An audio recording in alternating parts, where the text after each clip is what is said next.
Welcome to this exciting session on basic principles of organic chemistry. Today, we are diving into the fascinating world of free radicals, key players in countless chemical reactions. We'll journey through 4 levels of understanding, from the basics to competitive depth, ensuring you're well prepared for GMA. Ready to uncover the secrets of these tiny, energetic particles? Let's start with the fundamentals of free radicals at the easy level. So, what exactly are free radicals? Imagine an atom or a group of atoms with a single, lonely, unpaired electron. That's a free radical. This unpaired electron makes them incredibly reactive and eager to find a partner. They are neutral species, meaning they carry no overall positive or negative charge. Their formation usually happens through a process called homolytic fission, where a covalent bond splits evenly, giving one electron to each atom. Think of it like a tug-of-war where the rope breaks exactly in the middle and each team gets an equal piece. For instance, when a chlorine molecule, Cl2, is exposed to UV light, its bond breaks, yielding two chlorine radicals, each with an unpaired electron. These radicals are short-lived but play a huge role in chemical transformations. Now, let's look at their structure and how stable they are. In simple alkyl radicals, the carbon atom with the unpaired electron is typically sp2 hybridized. This means it forms 3 bonds in a flat, planar arrangement, and the unpaired electron sits in an unhybridized p orbital, perpendicular to that plane. This planar geometry is a key characteristic. When it comes to stability, free radicals are electron deficient because that carbon only has 7 valence electrons, not a full octet. They try to stabilize this deficiency. Alkyl groups attached to the radical carbon help in 2 ways, through hyperconjugation, where adjacent CH bonds donate electron density to the p orbital, and through the inductive effect, where alkyl groups push electron density towards the radical center. Both effects stabilize the radical.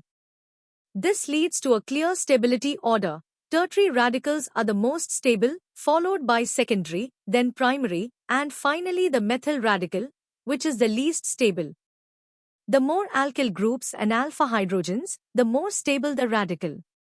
For example, a tert-butyl radical is much more stable than a methyl radical. Understanding this stability order is crucial for predicting reaction outcomes. Time to test your foundational knowledge. Here are 3 practice questions to solidify your understanding of free radicals. Take a moment to think about each one before checking the answers. Great job with the basics. Now, let's deepen our understanding of free radicals, exploring their intricate stability factors and crucial role in reactions. Let's dive deeper into what makes free radicals stable. Beyond the introductory concepts, it's vital to grasp the nuances. Hyperconjugation remains the most significant factor for alkyl radicals. Imagine the CH sigma bonds on the adjacent carbons, known as alpha hydrogens. Their electrons can delocalize into the half-filled p orbital of the radical carbon, distributing the electron deficiency and stabilizing the radical. The more alpha hydrogens, the more hyperconjugative structures, and thus, greater stability. While the inductive effect from electron-donating alkyl groups also plays a role, hyperconjugation is generally more impactful. But the real game-changer for stability is resonance. When the unpaired electron can spread itself over a conjugated pi system, such as in allylic or benzylic radicals, the stabilization is dramatically increased. This delocalization through resonance effectively disperses the electron deficiency across multiple atoms, making these radicals exceptionally stable. For instance, a benzylic radical is often more stable than a tertiary alkyl radical due to extensive resonance. Now, let's talk about the specific geometry and reactivity of these fascinating species. For simple alkyl radicals like methyl or ethyl, the carbon atom holding the unpaired electron is typically sp2 hybridized. This hybridization results in a planar or nearly planar geometry around that carbon, with bond angles close to 120 degrees. The unpaired electron itself resides in the unhybridized p orbital, which sits perpendicular to this plane.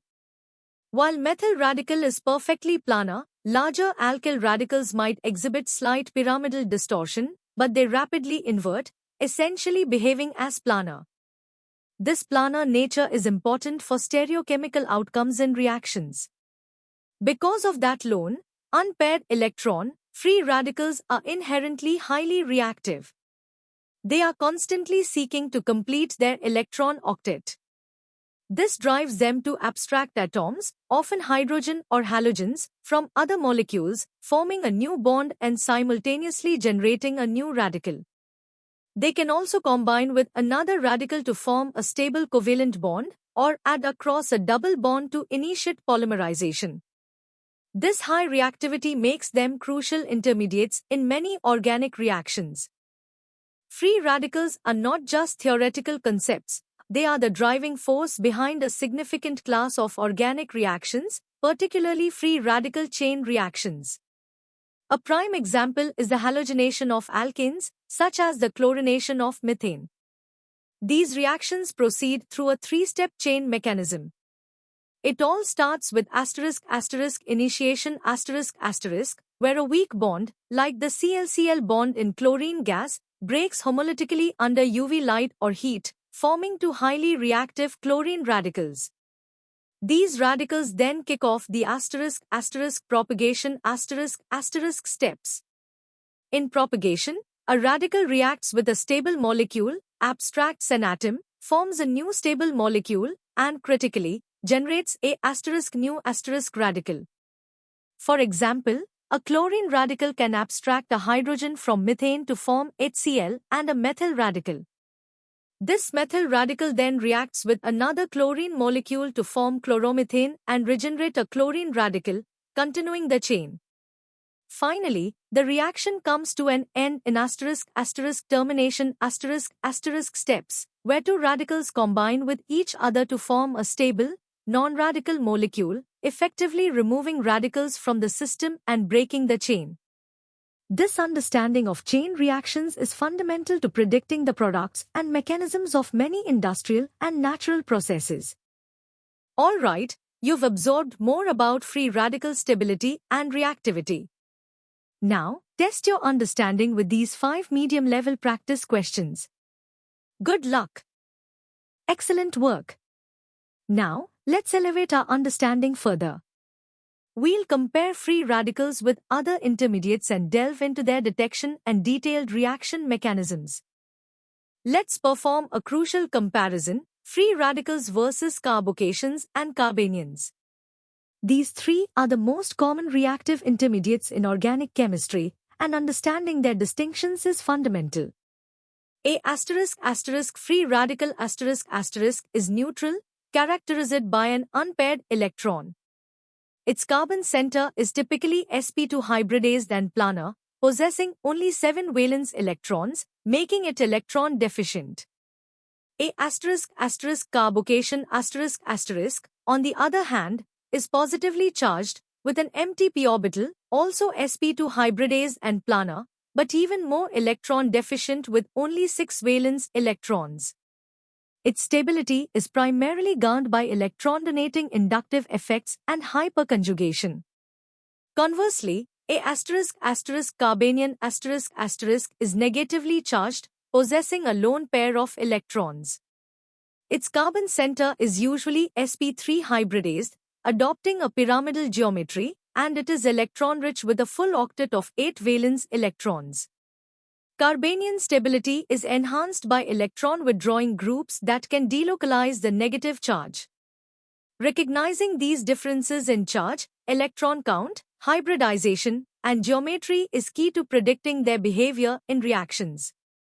Continuing our deep dive, how do we even know free radicals exist, given their short-lived nature? The answer lies in specialized spectroscopic techniques, specifically ** electron spin resonance, or ESR spectroscopy ***.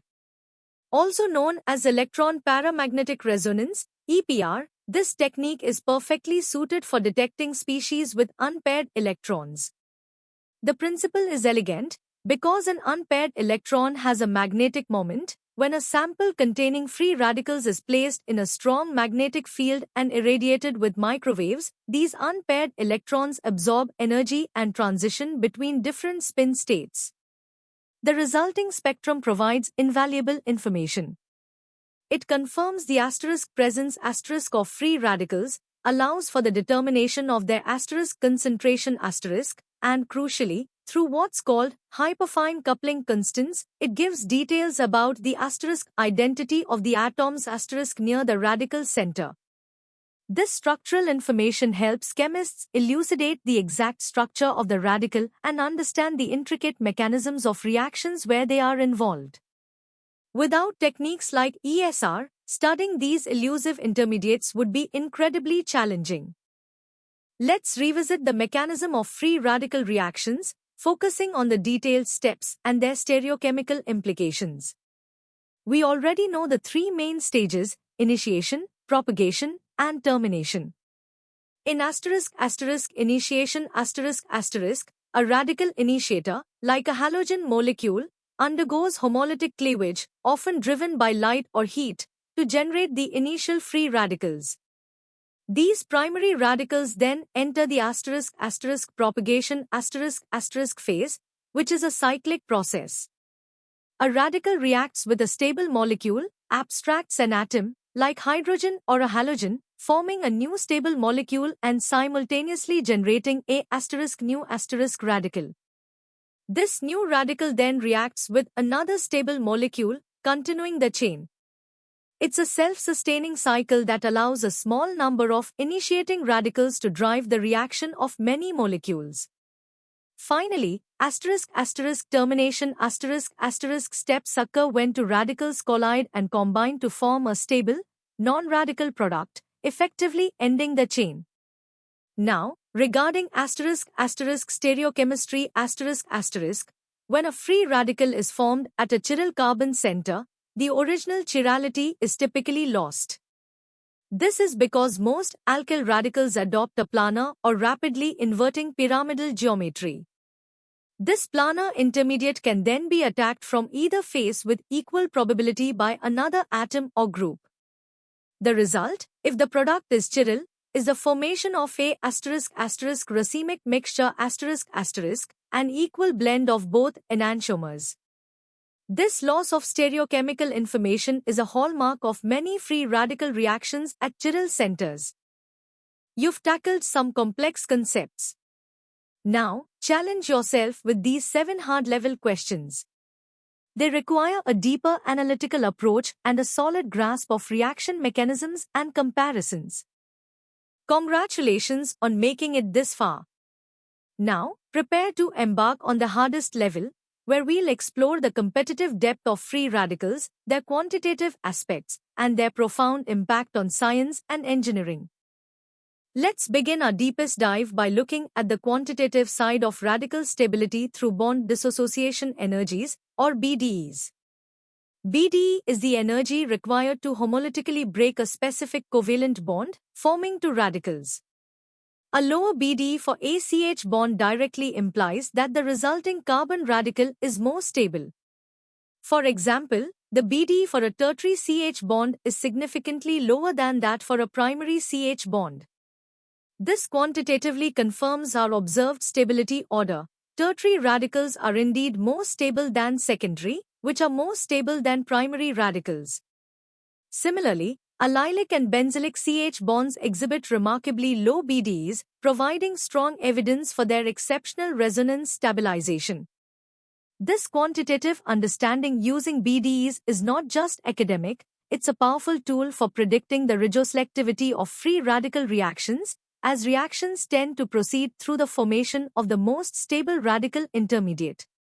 Furthermore, resonance stabilization is a critical concept here. In allylic radicals, the unpaired electron is adjacent to a double bond, allowing for its delocalization across the pi system, effectively spreading the electron deficiency. Benzylic radicals, with an unpaired electron adjacent to a benzene ring, benefit from even more extensive delocalization into the aromatic system, leading to multiple resonance structures and making them extremely stable, often surpassing even tertiary alkyl radicals. Free radicals are far more than just fleeting intermediates. They are the backbone of entire industrial processes and critical environmental phenomena. Take free radical polymerization for instance. This is a cornerstone of the polymer industry, responsible for producing common plastics like polyethylene, polypropylene, and PVC. The process begins with an initiator such as peroxides or azo compounds, which readily break down to form highly reactive primary radicals. These initiators are engineered to have weak bonds that homolize under controlled conditions. Once formed, these primary radicals kick off the propagation phase by adding two monomer molecules across their double bonds, generating new, larger radicals. This chain reaction continues, rapidly building long polymer chains. The process is eventually halted by termination steps, where two growing polymer radicals combine or undergo disproportionation. In the realm of atmospheric chemistry free radicals are both constructive and destructive. They play a vital role in maintaining the balance of the atmosphere, but they are also implicated in serious environmental issues. For example, the infamous depletion of the ozone layer is a free radical chain reaction catalyzed by chlorine radicals released from CFCs. These radicals catalytically destroy ozone molecules, and a single chlorine radical can destroy thousands of ozone molecules. Similarly, free radicals are key players in the formation of photochemical smog, where nitrogen oxides and volatile organic compounds react in the presence of sunlight to produce harmful pollutants.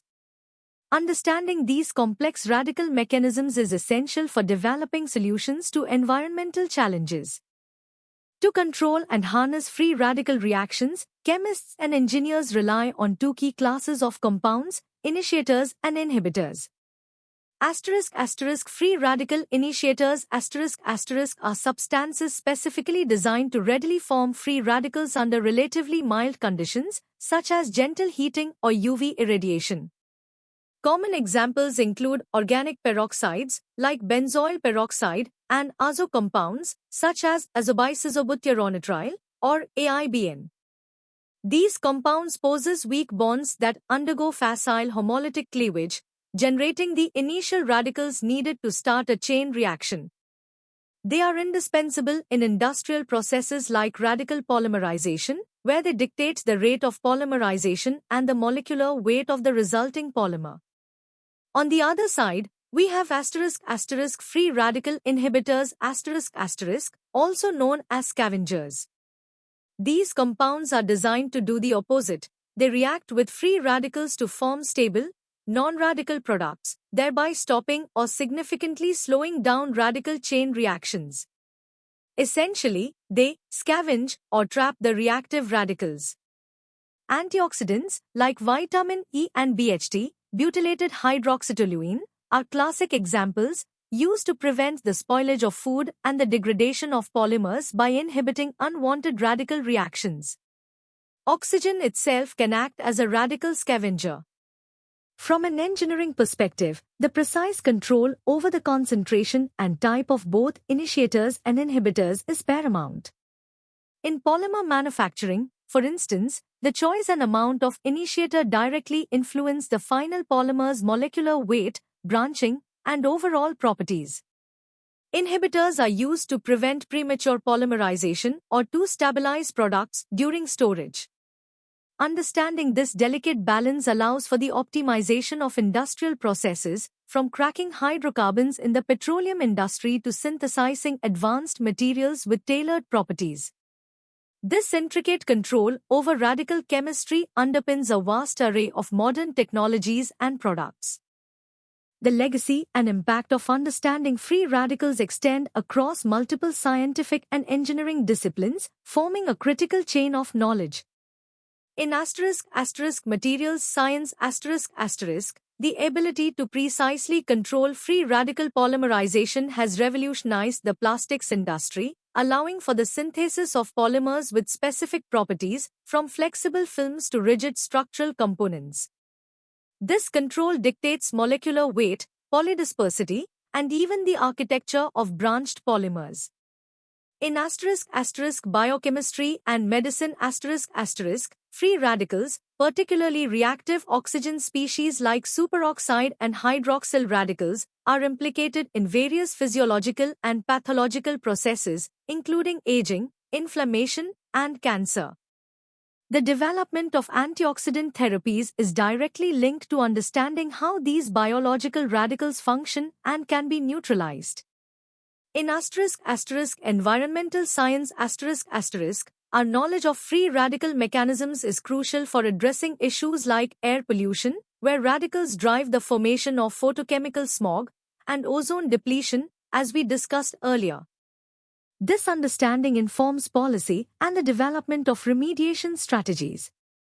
In chemical engineering the principles of free radical reactions are applied in diverse processes, from the catalytic cracking of crude oil to produce gasoline, where radical intermediates are key, to the synthesis of fine chemicals.